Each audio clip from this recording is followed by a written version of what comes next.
You're joining us at the tail end of our flight today, which for this aircraft is a relatively short hop from Helsinki in Finland, and you join us on final approach into Brandenburg on the outskirts of Berlin in Germany. We're in the world's heaviest aircraft, the ANTONOV AN225, which was tragically destroyed last year, but now happily has been brought back to life in Microsoft Flight Simulator. And what an amazing history this aircraft has. Note the wide split tail. It was specially designed like that so it could carry the Buran, the Soviet Union's equivalent to the space shuttle, and it would be affixed along the top of its fuselage. An AN225 would take it from its place of manufacture to its launch site in Kazakhstan. Following the demise of the Soviet Union, there were many plans drawn up for possible use for the AN225 before they settled on the ultra-heavy goods transporter. And one of these included fitting it with 3 decks and converting it to passenger transport, which would include a shopping centre and a casino. Well, if nothing else, that would have certainly been unique.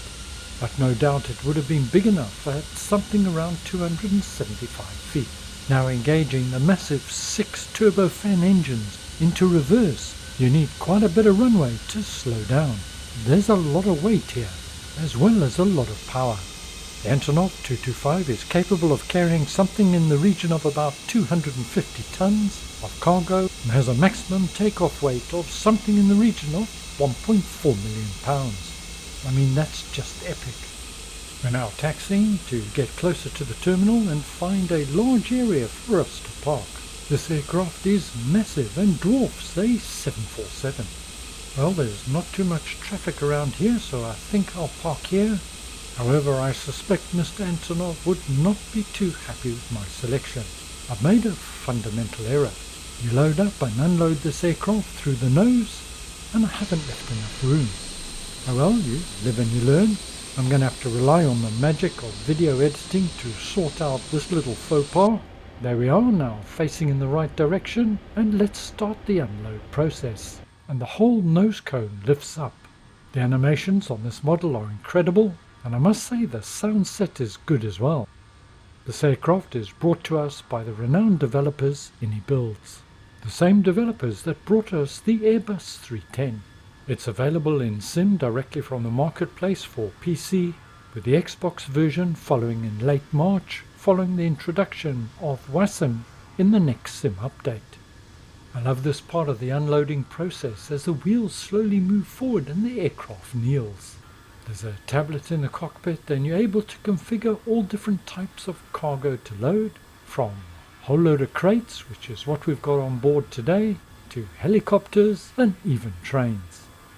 Note the nose cone has lifted right over the actual cockpit, which remains in place. Almost looks like an aircraft within an aircraft. Ramped down, we can now unload. Everything about this aircraft is massive, and the cockpit is absolutely no exception. Not only is this one of the biggest aircraft in the world, it's got to be the biggest cockpit. And it's at times like this that I'm very thankful that I use head tracking, and my device of choice is the Tobii iTracker 5. It makes managing a complex aircraft such as this so much easier. In addition to pilot and co-pilot, we've got navigators and engineers, and you'd normally have 5 or 6 crew for a typical flight. Piloting this aircraft is certainly going to keep you busy, and I just can't imagine using it without my Tobii. If you are interested in getting head tracking, Tobii have a special deal on until Sunday 5th of March, a 15% discount, so now's the perfect time to jump in. Also on my YouTube channel, you'll find a number of configuration guides designed to help you set it up quick and easy. If you're watching after the 5th of March, you can still get a special discount of 5%. Once again, link below. iniBuilds have paid a lot of attention to detail, not only in the cockpit, but throughout this amazing aircraft. The massive cargo hold is directly below us, and literally stretches from one end of the aircraft to the other. These, I'm guessing, are probably pull-out beds, or something similar, for the staff to take a rest. There's a range on this aircraft something like 9,000 miles. We've now jumped into the cargo hold. There's even an overhead crane, and access to the cockpit is via that ladder. So I'm guessing you can't get in or out when you're loading or unloading cargo. Microsoft have said that their portion of the revenue from the sale of this aircraft via the marketplace for the next 12 months will be donated to Antonov for either the rebuilding or creating a memorial, whichever is most practical, to the AN225.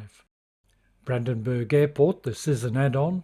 I got it directly from Aerosoft. We're in Berlin, Germany, and it's just had a mega update to version 2. A more accurate depiction of the airport and airport life. And as you can see, the terminals are populated as well. There are some animations, but they're not overdone, so there's not a massive hit on your frame rate. The static aircraft and many items make use of various LODs, once again to help with frame rates. Parking has been updated for GSX compatibility, and so on. Once again, I'll leave link in the notes below. I personally find it quite incredible how quickly this sim has developed, with an expansive range of aircraft at different complexity levels. The AN225 I would put at medium to hard, and airport sceneries, the likes of which we just haven't seen this much detail before. And all this, of course, in about 2.5 years? I just wonder where the sim will be in another 2.5 years. Let's hope the hardware can keep up with it. Turning back to the AN225, and it has 6 engines. And the sim currently doesn't support more than 4 engines. So at this point we're not able to do a detailed configuration. But for those with the Honeycomb Bravo throttle quadrant, or the Turtle Beach Velocity 1 flight, same would apply. I used my 2-engine jet profile from my previous configuration guides. Throttle 1 controls the throttle levers 1 to 3 in the AN225, and instead of throttle 2, delete that and put in throttle 4 and throttle 4 decrease as shown, and that controls throttles 4, 5 and 6. So only 2 throttle levers at this stage, controlling 6 engines. I believe Microsoft are going to introduce the 6 engines at a point in the future, and when they do, well, I'll certainly be looking at a practical configuration for that. But for now, I'm just going to hold with what I've got. One question I was asked by a subscriber, I'm not totally sure of the answer, so if you know, please comment below and help us out. And that is, why are the thrust or power levers 1 and 6 positioned lower than the other 4 on the throttle quadrant? I'm going to make a stab that throttles 1 and 6 are not used for taxi, and those engines are left at idle. Due to the sheer width of the aircraft and the positioning of the engines, and the outermost engines, if used, could well damage the sides of the taxiway, but I'm not totally sure. If you know, help us out. Thanks for watching the Sim Hanger today. My name's Mark. Stay well, look after yourselves. I'll see you all again very soon, and bye for now.